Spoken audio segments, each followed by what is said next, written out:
What's up, guys? I'm back. I figured this time we would take a look at another Universal Century high grade, this time from one of my favorite pieces of the Universal Century era, one of my favorite pieces of Gundam media in general, 8th MS Team. If you've never seen 8th MS Team, I highly recommend you go watch it. It's a fantastic show. Excellent, excellent piece of Gundam media.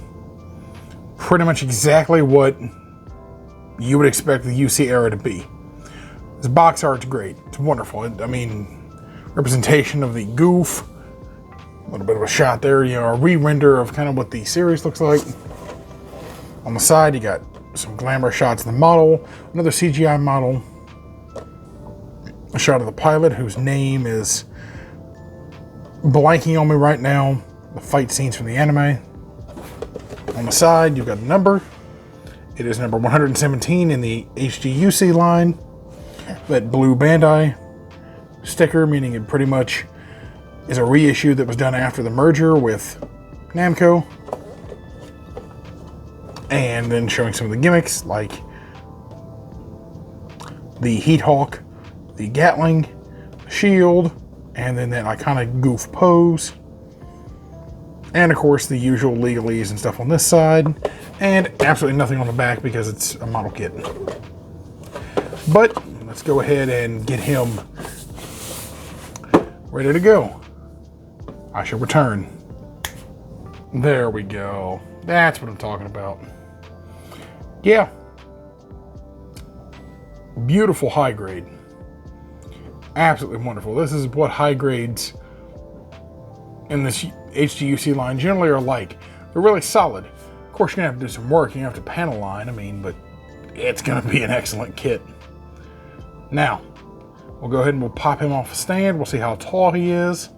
We'll compare him with some other UC era models and go through a full rundown of the articulation and what to expect from the build process. All right, so off the stand and standing at his most straight up pose, which would bring him a little bit taller.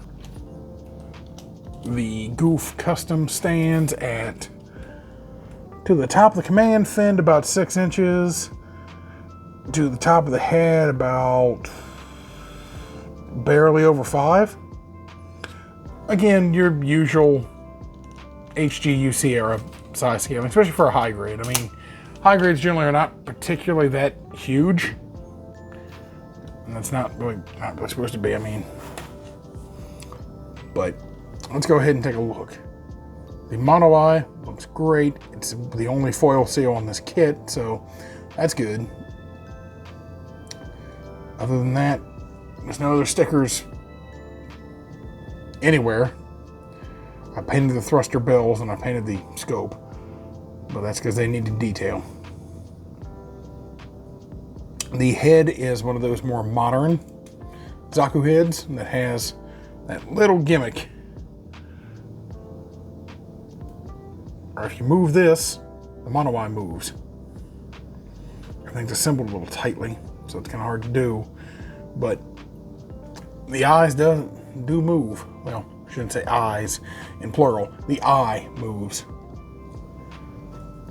To make this easier for myself, I'm just going to find a way to shorten this, and I'll show off this gimmick too. So first things first, there's the complete shield. Looks excellent. And then you can of course break it apart like it does in the anime. You can just pull that out, pull this out of the hand. You have to take the hand off with it because it's attached to the hand. And again, it's one of those older high grades, so the hand splits completely in half.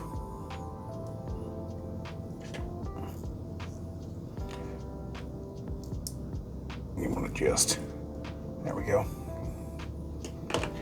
And then you've got the handle of this. Of course, it comes off with that. I'm not going to disassemble that to get it off, but you get the gist though. You have that. Looks good. And we can also get down to the articulation here. The shield, of course, is on a swivel. I don't know why you wouldn't think it wouldn't be.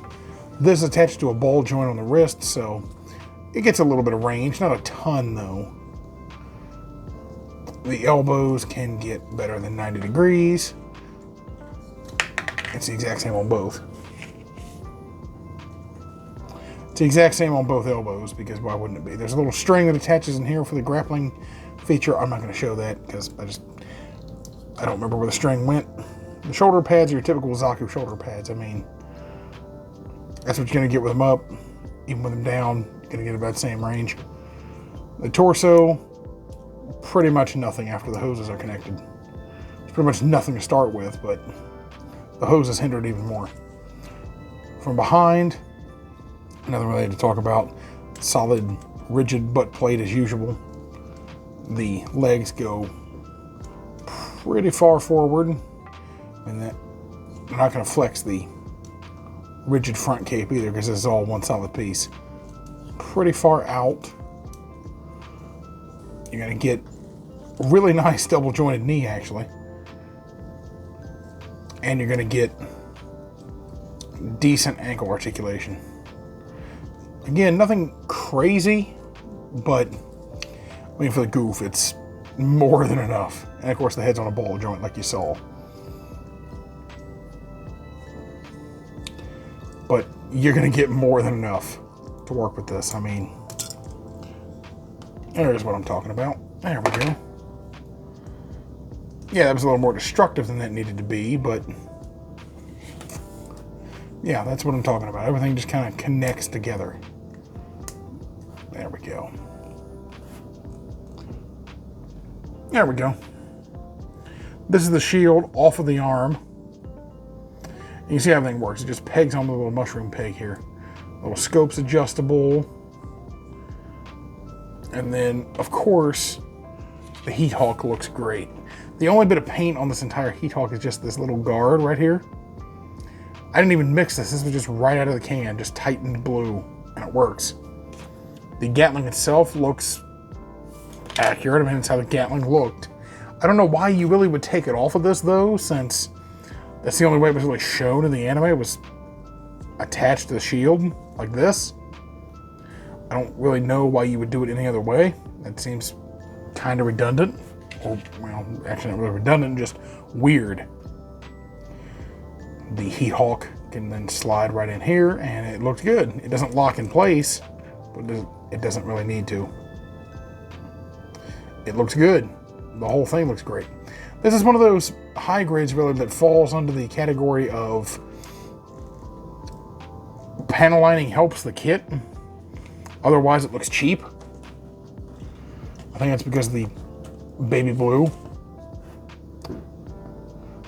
But it's a good kit otherwise. I mean, it's a fascinating thing really that a kit like this that's relatively simplistic, that's mostly just a remold of the Hguc 2. Mostly a remold, let me rephrase that, it's a remold of the second high-grade Hguc.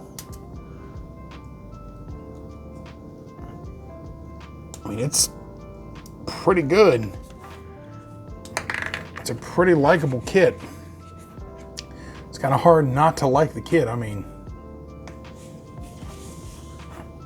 cuts a good silhouette, looks good. You can't put the weapon all the way down because it's going to touch the ground, obviously, but I mean, that's also kind of cool. That's, again, a very Gouf-like thing. It's quite awesome. I have to adjust the bracers there on the shoulder and the bracers on the wrist a little bit. Like I said, this is not a kit that's made for crazy articulation. It's a kit that's made to go with your other UC era kits. Let me grab another UC kit.